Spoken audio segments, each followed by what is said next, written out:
और पाक अफगान शांति वार्ता खत्म होने के पीछे पाकिस्तानी सेना का हाथ बताया जा रहा है। अफगान और पाकिस्तान के बीच शांति नहीं चाहती मुनीर की सेना। तालिबान के प्रवक्ता ज़बीउल्लाह मुजाहिद का यह गंभीर आरोप सामने आया है। पाकिस्तानी खुफिया एजेंसी नहीं चाहती कि अफगानिस्तान में किसी भी तरह शांति हो।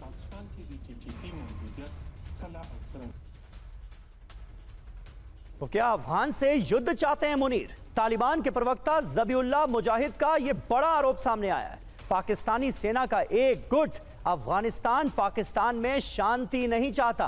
पाकिस्तानी सेना के कुछ टॉप लीडर्स शांति वार्ता के खिलाफ हैं, यह उन्होंने बताया। पाकिस्तानी इंटेलिजेंस ने भी पाक अफगान शांति वार्ता में षड्यंत्र रचा। पाक अफगान शांति वार्ता फेल होने के पीछे पाकिस्तान की सेना सबसे अहम वजह है, यह कहा गया है तालिबान की तरफ से। और पाकिस्तान में आर्मी चीफ आसिम मुनीर को और ताकतवर बनाने की तैयारी की जा रही है। आसिम मुनीर को चीफ ऑफ डिफेंस फोर्सेस बनाने की तैयारी। पाकिस्तानी संविधान के अनुच्छेद 243 में 27वां संशोधन प्रस्तावित है। पाकिस्तान के तीनों सेनाओं के कमांडर होंगे मुनीर। सीडीएफ बनते ही मुनीर को पद से हटाना हो जाएगा बेहद मुश्किल।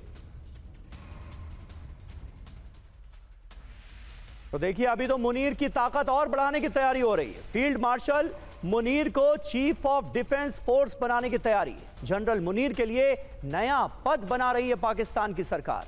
मुनीर के लिए पाकिस्तानी संविधान के अनुच्छेद 243 में 27वां संशोधन प्रस्तावित किया गया है। संशोधन के मुताबिक मुनीर के पास फील्ड मार्शल का पद आजीवन रह सकता है। सीडीएफ बनते ही पाकिस्तान की तीनों सेना पर होगा जनरल मुनीर का कंट्रोल। केवल महाभियोग के जरिए ही सीडीएफ को हटाया जा सकेगा। पिनाक सर एक बार खुद को फिर प्रमोशन देने की तैयारी कर रहे हैं आसिम मुनीर। इस खबर को देखकर पढ़कर तो ऐसा ही लग रहा है। हाँ, ये तो साफ है कि वो अपना पोजीशन स्ट्रॉन्ग कर रहे हैं। अब उसको जाएगा और उसके बाद वो 5 साल का टेन्योर रहेंगे, फिर उसको एक्सटेंशन भी मिलेगा। तो उनका जो दिमाग चढ़ा हुआ है, क्योंकि वो समझते हैं कि वो उनके बिना पाकिस्तान जी नहीं। और जो पॉलिटिशियंस हैं वहां के लेकिन सर क्या ये माना जाए कि पाकिस्तान के हुक्मरानों ने, हुकूमत ने पूरी तरह से सरेंडर कर दिया है मुनीर के आगे, या फिर इसमें अमेरिका का भी कुछ रोल है?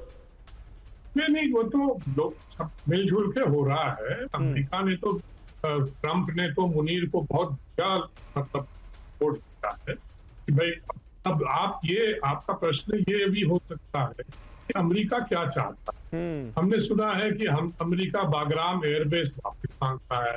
उधर अमेरिका के साथ उनके जो छुपे हुए जो कॉन्ट्रैक्ट्स हैं या जो एग्रीमेंट्स हैं के फैसिलिटीज के, या जो कहते हैं अमेरिकन न्यूक्लियर वेपन भी वहां रखे हुए हैं। तो इस तरह के जो समझौते हैं, सीक्रेट अरेंजमेंट्स हैं, तो उसमें मुनीर का रोल तो बहुत इंपॉर्टेंट हो जाता है ना। तो उसके बिना तो सिविलियंस मैनेज नहीं करते हैं वहाँ न्यूक्लियर प्रोग्राम, या अफगानिस्तान का जो पॉलिसी है वो आर्मी कंट्रोल। बिल्कुल। और मुनीर ने तो बता ही दिया कि अब सिंदूर में वो इतना जबरदस्त उन्होंने मतलब भारत को हराया है, इसलिए वो अब देख लीजिए कि अब वो और आगे क्या करेंगे। और अफगानिस्तान में भी मैं समझता हूँ ये जो उनका कैंपेन चल रहा है। बिल्कुल सही कहा आपने सर। और ऑपरेशन सिंदूर में इतनी बुरी तरह से पिटने के बाद पाकिस्तान में अगर पाकिस्तानी जनरल को फील्ड मार्शल बनाया जा सकता है तो फिर तो कुछ भी हो सकता है। बहुत बहुत शुक्रिया आप तीनों का हमारे साथ जुड़ने के लिए, इस चर्चा का हिस्सा बनने के लिए। और अब चीन से ईरान महायुद्ध का काउंटडाउन कैसे शुरू हो चुका है ये आपको बताते हैं। फिलीपींस में ब्रह्मोस तैनाती से चीन घबराया। फिलीपींस की सेना ने किया ब्रह्मोस का शक्ति प्रदर्शन।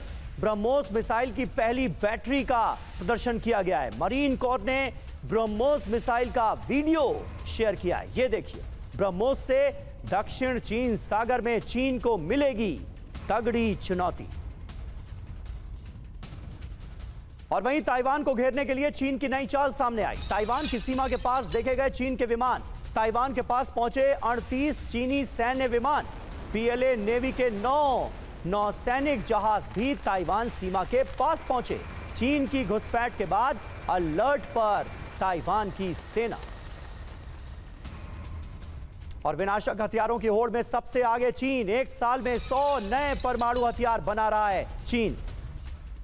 चीन में एडवांस मिसाइलों का बड़े पैमाने पर उत्पादन किया जा रहा है। सैटेलाइट तस्वीरों से CNN का बहुत बड़ा दावा सामने आया।